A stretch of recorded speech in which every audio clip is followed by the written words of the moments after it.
নমস্কার বন্ধুরা, কেমন আছেন সব? আমি চঞ্চল, আমি খুব ভালো আছি। আপনারা সব ভালো আছেন তো? আজ একটা সুন্দর রান্না করতে চলেছি, ভিডিওটা দেখতে থাকুন, খুব ভালো লাগবে। আদা জিরেটা একটু সুন্দর করে বেটে নিচ্ছি। আদা জিরে ভালো করে সুন্দর করে আমি বেটে নিলাম। আমি বেটে তুলে নিচ্ছি বন্ধুরা। আমি ধুয়ে নিয়েছি সুন্দর করে, লাল লাল করে। এবার আমি তুলে নিচ্ছি। তেল গরম হয়ে গেছে, আমি তেজপাতাটা দিয়ে দিচ্ছি,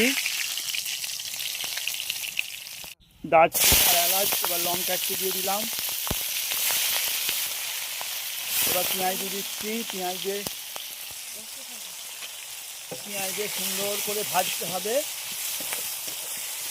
রসুনটা দিয়ে দিলাম, দিয়ে আবার সুন্দর করে ভেজে নেবো লাল লাল করে।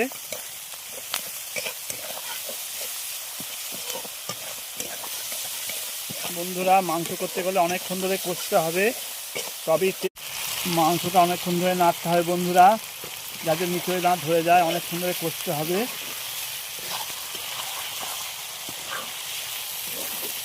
এইভাবে আপনারা বাড়িতে মাংস রান্না করবেন, খুবই টেস্টি। অনেকক্ষণ ধরে কষতে হবে। দেখুন কত সুন্দর রং এসেছে মাংসর।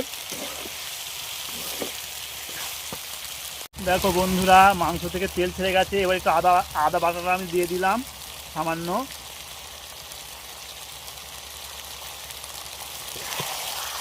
আবারও সুন্দর করে নাড়তে হবে। দেখুন দেখুন মাংসের কালারটা কত সুন্দর এসেছে। দেখুন, আমি দেখাচ্ছি হাতে করে। দেখুন মাংসের সঙ্গে কেমন তেল ছেড়ে গেছে, দেখাচ্ছি। দেখুন মাংসের নিচে সব তেল ছেড়ে গেছে। মাংসটা দেখুন, মাংসটা কত সুন্দর কালার এসেছে।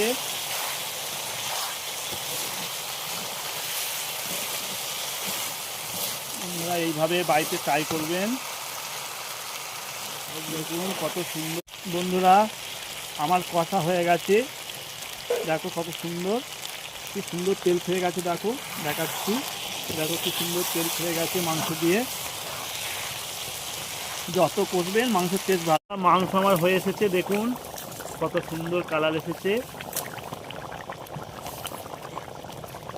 মাংস আমার কমপ্লিট। এবার আমি নামিয়ে নিচ্ছি। এবার মাংস আমার কমপ্লিট। দেখুন কত সুন্দর হয়েছে। দেখুন কত সুন্দর হয়েছে মাংসটা।